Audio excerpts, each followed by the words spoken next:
Nefchi 77-raqamda o'ynayotgan Bilolxondan aytishim mumkinki, Toni Kroos darajasidagi pas bo'ldi. Tezkor gol kirityapti Neftchi. Alisher Odilov gol muallifi.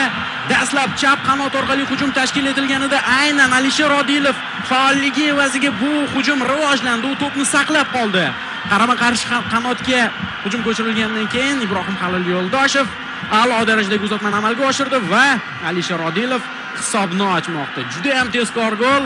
Chempionlik sari katta qadam tashlandi hozirning o'zida. Qanot futbolchisining uzatmasini ko'proq qanotda o'ynaydigan futbolchi golga aylantirishi bu Marcelo Bielsani ham ko'zini quvnatadigan holat. Mana bu uzatmaga qarang, o'lchab, chizib, nimadan sirkullari bilan to'g'rilab amalga oshirib berdi va eng yaxshi tomosha qilgan futbolchi bu yerda Ilhomjon Vahobiy bo'ldi, 4-raqam. Uning oldidan to'p ko'z o'ngidan o'tib ketdi.